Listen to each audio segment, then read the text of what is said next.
नमस्कार दोस्तों, मैं सीए विशेष पगारिया एक बार फिर से आपका स्वागत करता हूं एक और नए वीडियो में। दोस्तों, आज हम बात करेंगे एक मल्टीबैगर स्टॉक की। जो मल्टीबैगर स्टॉक्स होते हैं वो हमेशा आपको स्मॉल कैप में ढूंढने पड़ेंगे और उन्हें ढूंढना आसान नहीं होता। मल्टीबैगर का मतलब हर बार ये जरूरी नहीं है कि 100x होगा या 1000x होगा, वो कोई भी नहीं जानता है। 100x और 1000x करने के लिए कई बार हमें 10-10, 20-20 साल तक रुकना पड़ता है इन्वेस्टमेंट में, जो कि आज की डेट में लोगों की टेंडेंसी खत्म होती जा रही है।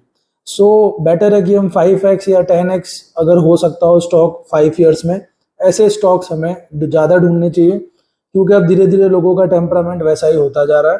4-5 साल भी रुक जाए तो बहुत बड़ी बात है। तो किसी भी स्टॉक को मल्टीबैगर की तरह अगर हम सिलेक्ट करते हैं तो जनरली मैं यहाँ पे विजय केडिया जी का जो रूल है वो फॉलो करता हूँ कि कंपनी जो है वो कम से कम 15-20 साल पुरानी कंपनी होनी चाहिए। जैसे कि यहाँ पे आप देख सकते हो, ये 2008 का ईयर यहाँ पे आप देख सकते हो। 2008 से अगर कोई कंपनी अभी तक काम कर रही है यानी पुरानी कंपनी हो गई है। मैनेजमेंट जो है वो एक्सपीरियंस हो चुका है सारे अप्स एंड डाउन्स में अपने बिजनेस को सरवाइव करने के लिए। तो इसलिए ऐसी कंपनी सिलेक्ट करिए जिनको 15-20 साल हो गए, और फिर हम स्टडी करेंगे इनका बिहेवियर का मतलब है हम कंपनी का जो प्राइस पैटर्न का हम बिहेवियर जो है वो एनालाइज करेंगे कि कंपनी की जो प्राइस है वो किस तरह से चलती है। उससे क्या होता है, हर छोटी कंपनी के पीछे, यहाँ पे हम बात कर रहे हैं स्मॉल कैप कंपनी की, छोटी कंपनियों की, हर छोटी कंपनी के पीछे कोई ना कोई ऑपरेटर की लॉबी होती है जो इस स्टॉक को ऊपर लेके जाते हैं और फिर माल बेचना शुरू करते हैं, नीचे गिरने पे वापस खरीदते हैं। इस तरह से वो अपने लाइफ के 15-20 साल कई बार एक ही स्टॉक में निकाल देते हैं। तो वो ऑपरेटर की क्या थिंकिंग है, उसका क्या थॉट प्रोसेस है, उस हिसाब से ही ये स्टॉक्स का जो प्राइस है वो रिएक्ट करता है, क्योंकि वो उसको वैसे ही चलाता है। इसलिए हम स्टडी करेंगे ये स्टॉक जो है, इसने लिस्ट होने के बाद हाई क्या बनाया, लो क्या बनाया, कितने साल में ये कितने एक्स रिटर्न दे रहा है, ये सब चीजें हमें चेक करनी पड़ेगी। तो आइए देखते हैं। सो स्टॉक जो है ये 2008 जनवरी में लिस्ट हुआ था, और तब इसकी प्राइस जो है वो लगभग इधर आप देख सकते हैं 75-80 रुपीज पे ये लिस्ट हुआ था स्टॉक। और उसके बाद जो 2008 में हाउसिंग बबल आया था उसमें ये स्टॉक भी करेक्ट होता चला गया था। तो ये जो स्टॉक जो अराउंड 80 रुपीज के आसपास था वो करेक्ट होकर के कहाँ चला गया था, हम वो देखते हैं। तो उसके लिए थोड़ा कर्सर हम नीचे लेकर के आते हैं, और ये आई थिंक इसका लो पॉइंट यहाँ पे दिखाई दे रहा है। तो इसका जो लो पॉइंट है वो आप इधर देख सकते हैं 6.58 यहाँ पे आपको देखने मिल रहा है, यानी लगभग हम बोल सकते हैं 6.5 रुपए का हो गया ये स्टॉक।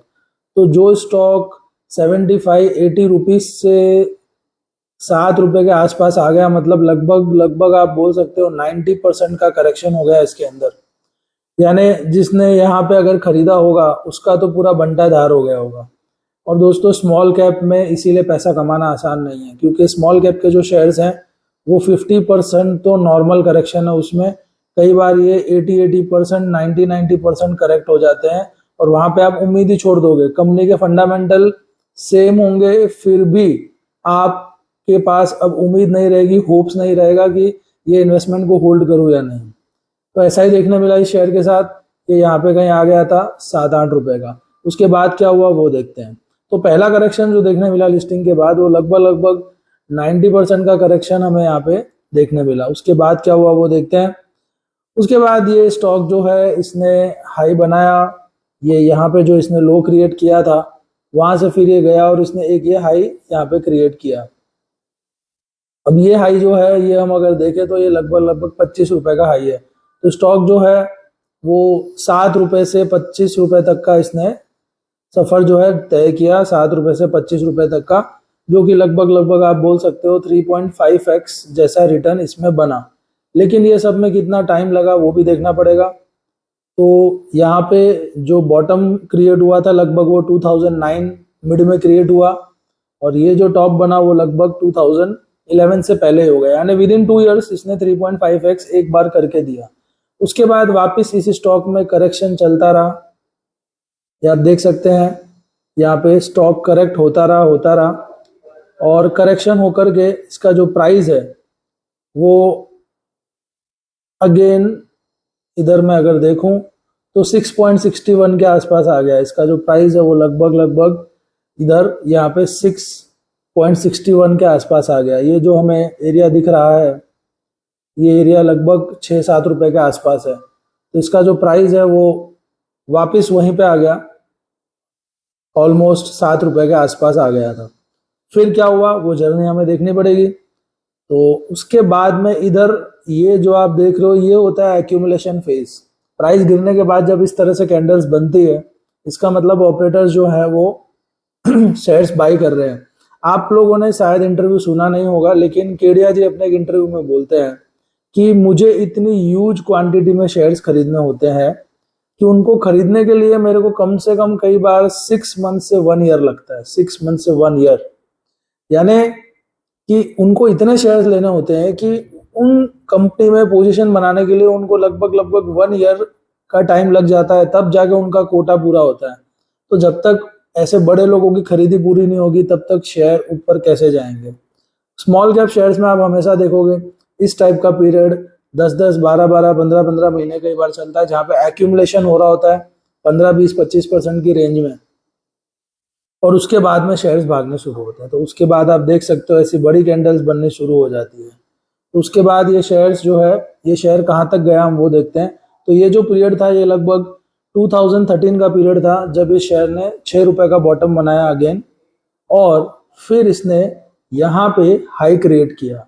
अब 6 रुपए के बॉटम से ये जो चला है और इसने जो हाई क्रिएट किया है ये कितना हुआ वो देखते हैं हम।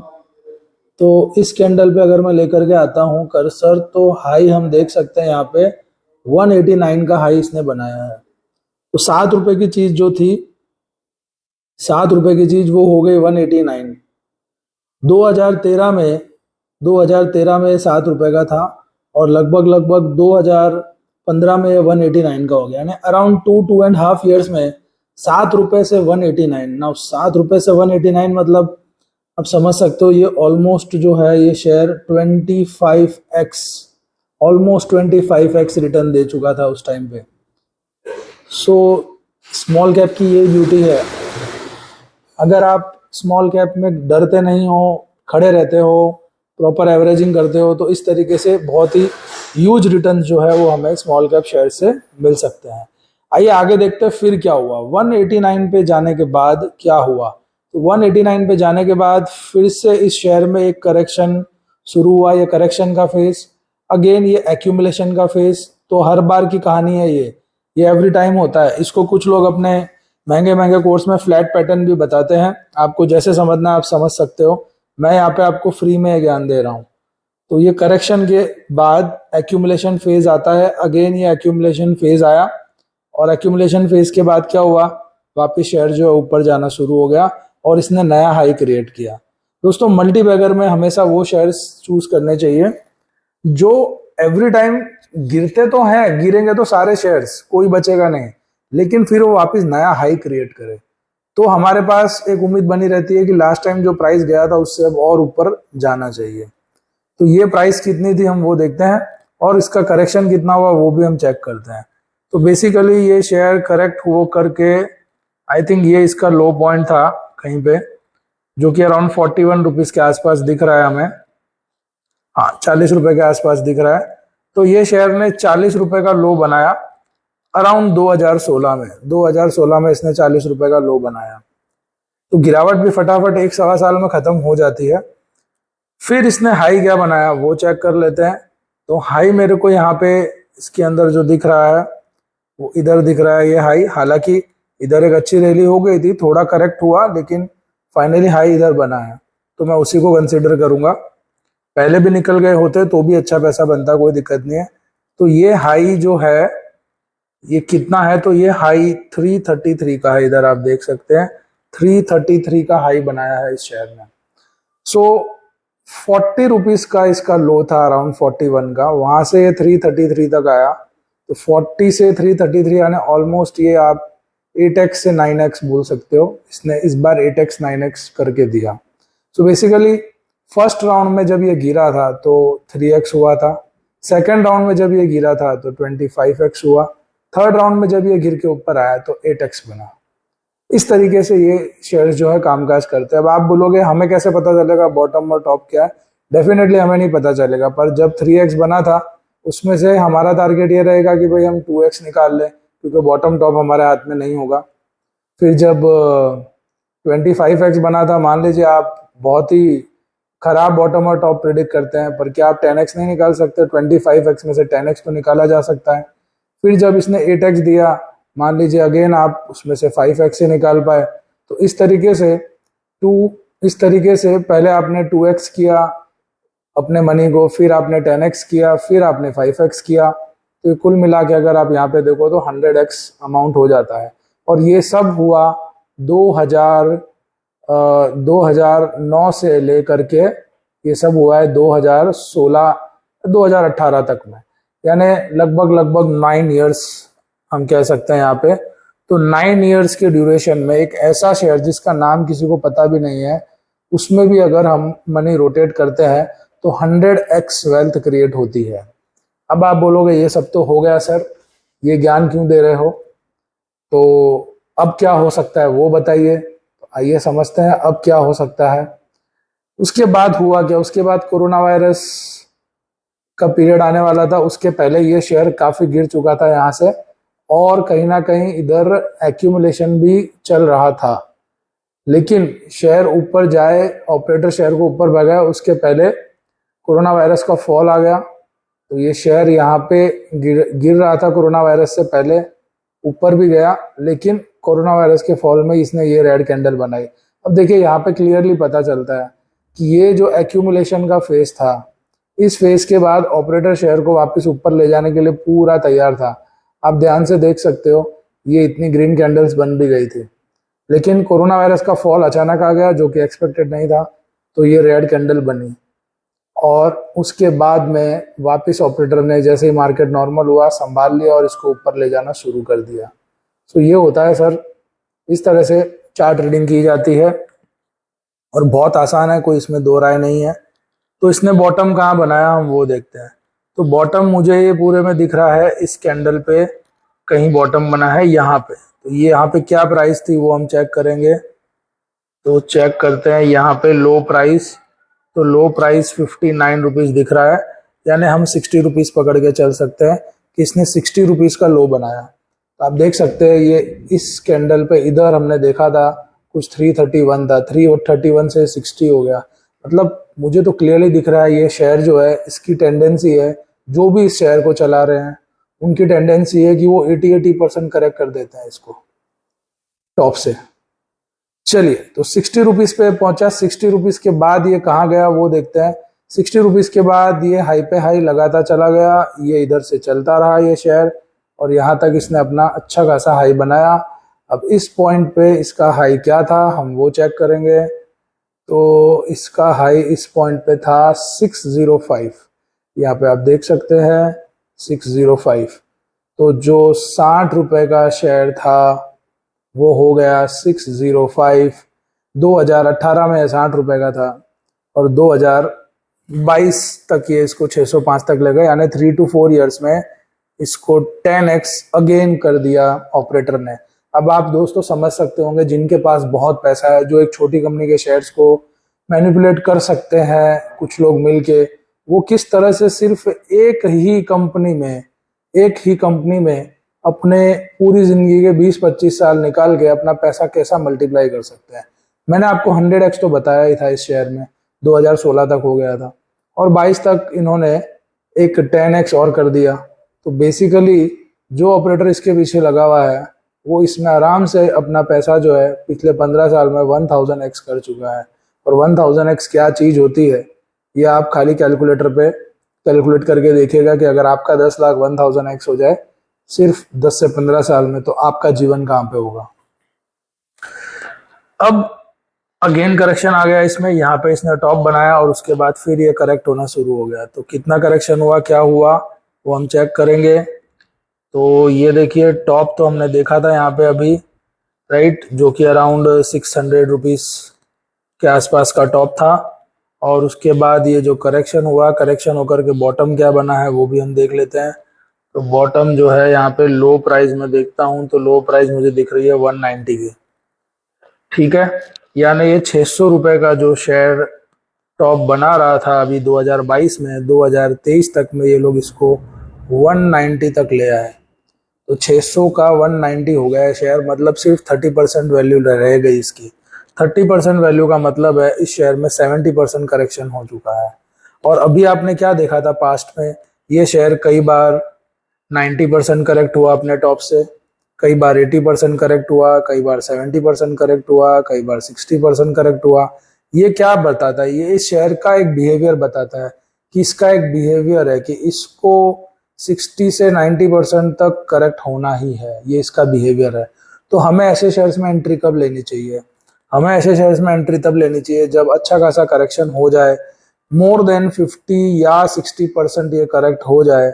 उसके बाद में हमें पोजीशन बनानी शुरू करनी चाहिए। वो भी पोजीशन हमें बनानी चाहिए स्टैगर्ड वे में। मतलब अगर शेयर 50 या 60% करेक्ट हो गया है तो वहां पे आपका मान लीजिए आपको इस शेयर में 1 लाख रुपया लगाना है तो सिर्फ 25,000 लगाना चाहिए। फिर मान लीजिए ये और गिर गया, अपने टॉप से 80% करेक्ट हो गया तो 25,000 और लगाइए, इस तरह से। और अगर मान लीजिए आप पूरा 1 लाख नहीं लगा पाए, 50,000 ही इन्वेस्ट कर पाए और उसके बाद ये ऊपर जाना शुरू हो गया तो कोई बात नहीं है, कोई दिक्कत नहीं।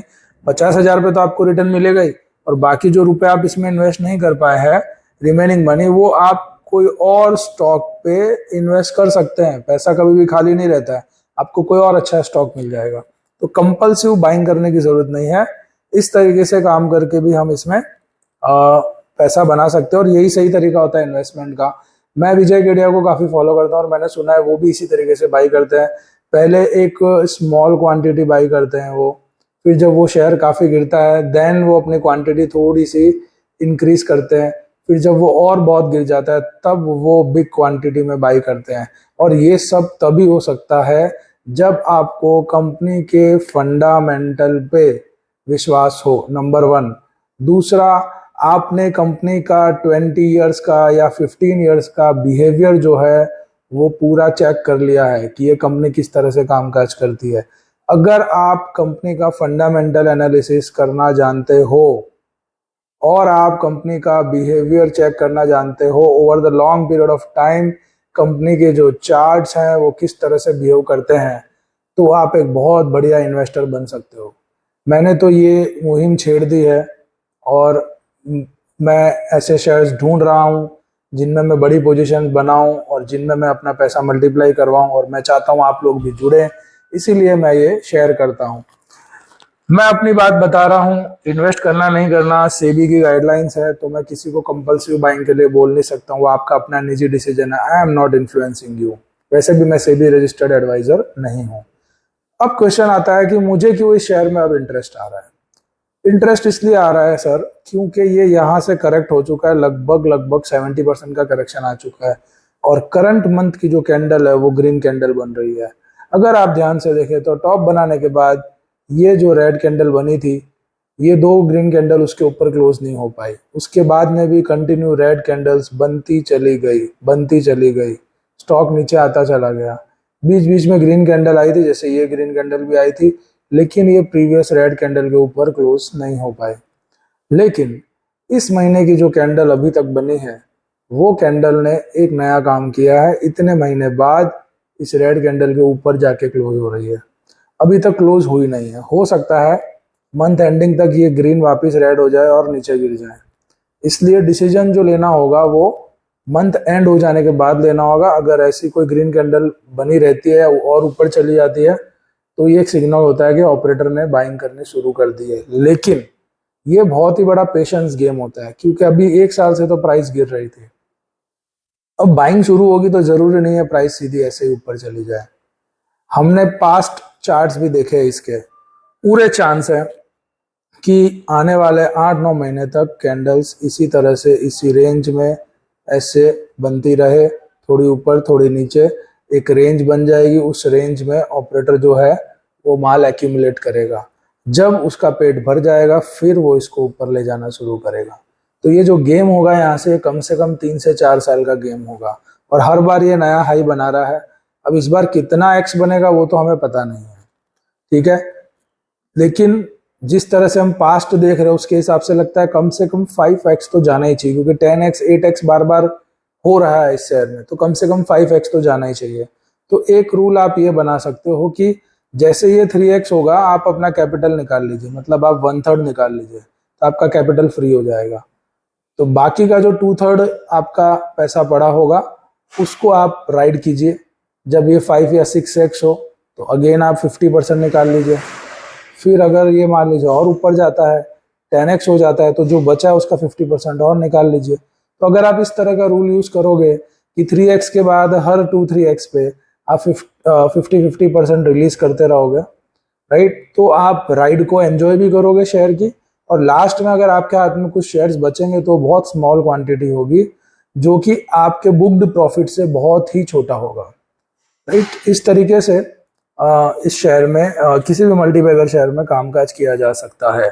एक तरीका ये होता है। दूसरा तरीका ये होता है कि अगर आप चेक करेंगे तो जब भी बड़ी गिरावट आती है ऐसी, तो उसके पहले क्या होता है, उसके पहले एक बड़ी रेड कैंडल बनती है। वो इतनी बड़ी होती है कैंडल जनरली कि वो प्रीवियस ग्रीन कैंडल के नीचे जा करके क्लोज होती है। यहाँ पे भी यही हुआ था।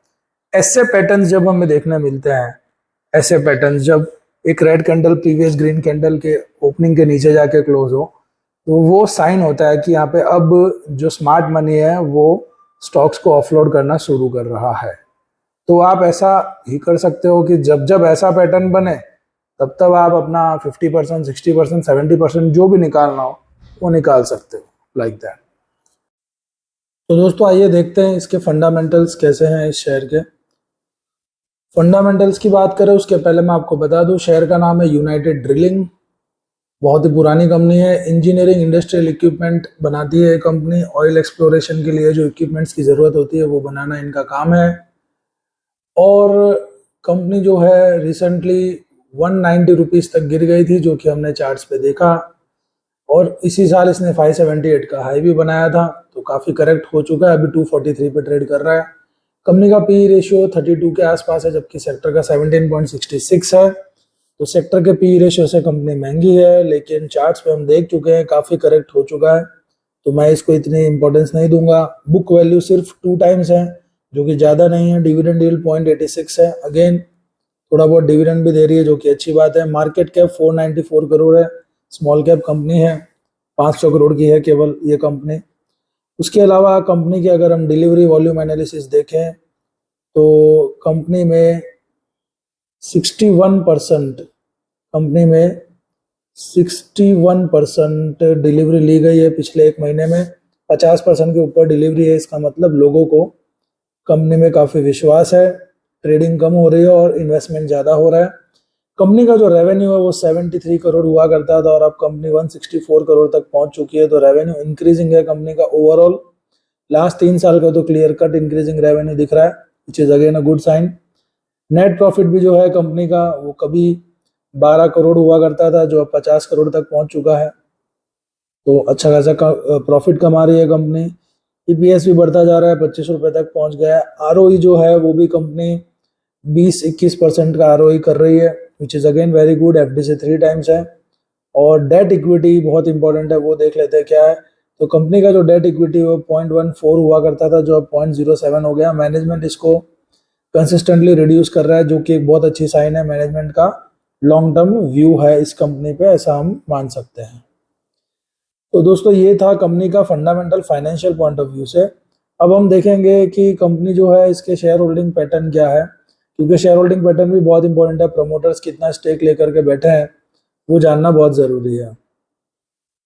तो प्रमोटर्स का यहाँ पे 74.65% स्टेक है, और ये स्टेक जो है प्रमोटर काफ़ी टाइम से ये स्टेक लेकर के बैठे हैं, उसमें कोई चेंजेस नहीं कर रहे हैं, which is again good. There is no pledge shares. FI की होल्डिंग काफ़ी कम है, 0.31, 0.33 जैसी है। ऐसे शेयर्स में जनरली एफआईज आपको ज़्यादा देखने नहीं मिलेंगे। पब्लिक के पास कंपनी का 25% शेयर है। पब्लिक में हो सकता है प्रमोटर्स के कुछ रिलेटिव्स भी हो। तो कुल मिला के प्रमोटर्स के पास 75% स्टेक है। 75% स्टेक कम नहीं होता, काफ़ी है। प्रमोटर को अपने बिजनेस पे काफ़ी विश्वास है। तो ये सब देखते हुए कंपनी के जो फंडामेंटल्स है वो काफ़ी सही है। इसमें कोई प्रॉब्लम नहीं है और अच्छे रेट पे कंपनी अवेलेबल है। तो इसमें डेफिनेटली मैं तो इन्वेस्ट करने के बारे में सोचूंगा बहुत ही जल्दी। आप लोगों के लिए वीडियो एजुकेशनल पर्पस के लिए था, तो कोई रेकमेंडेशन नहीं है। आप जो भी डिसीजन लेंगे वो आपका अपना रिस्क है। Thank you very much.